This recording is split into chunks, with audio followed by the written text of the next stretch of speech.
নিজেকে পশু প্রাণীর মতো মনে করছেন কেন? নিজেকে গরু ছাগলের মতো মনে করছেন কেন? আপনি খুব ভালোভাবেই জানেন যে আব্দুর রাজ্জাক বিন ইউসুফ আজকে আসছেন, তার ছেলেরা আসছে, দেখি কি বলেন, কাকে গালি দেয়, কাকে নিন্দা করে, একটু শুনি না।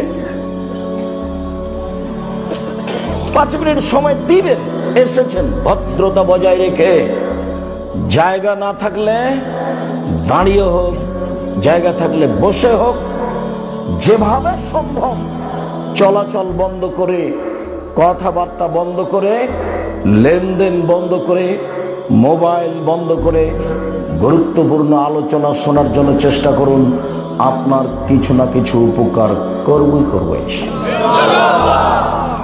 সূচনায় আপনাকে বলি, আল্লাহ নবী বলেন, কাফাবিল মারে কাদেবান আইহাদ্দেসাবে কুল্লেমা সামিয়া।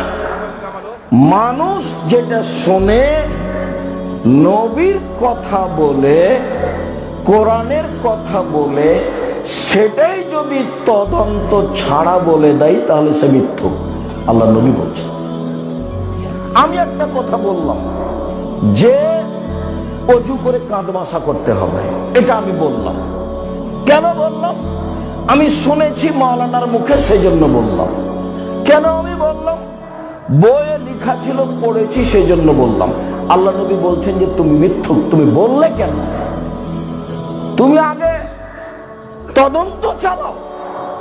জমি কিনলে তো 22-62 জমির জরিপ আছে কিনা না দেখে তো কিনবা না। জমি কিনলে খারিজ ছাড়াতে জমি রেজিস্ট্রি করবা না। এদিকে বুদ্ধি তোমার ঠিকই আছে, আল্লাহর নবীর কথা কি না এইটা প্রমাণ না হওয়ার আগে তুমি মেনে নিবা, এটা কেন? রাসূল সাল্লাল্লাহু আলাইহি ওয়াসাল্লাম বলছেন, পৃথিবীর মানুষ শুনে রেখো, এক বাল্লিগু আন্নী ওয়ালা আয়া, আমার একটি কথা জানা থাকলে অন্যকে বলো। 2 ওয়াহাদ্দিসু আন বানি ইসরাঈল আলা হারাজ, বানি ইসরাইলের কাহিনী বলো, কোনো দোষ নেই। 3 মান কাযাবা আলাইয়া মুতাআম্মিদান ফালিয়াতাবাওয়া মাকাদাহু মিনান নার, কেউ যদি কোনো কথা আমার নামে বলে, মুহাম্মদ সাল্লাল্লাহু আলাইহি ওয়াসাল্লাম বলছেন, কেউ যদি কোনো কথা আমার নামে লিখে, কেউ যদি কোনো কথা আমার নামে বলে, সেই কথা যদি আমার না হয় তাহলে তার থাকার জায়গা জাহান্নাম।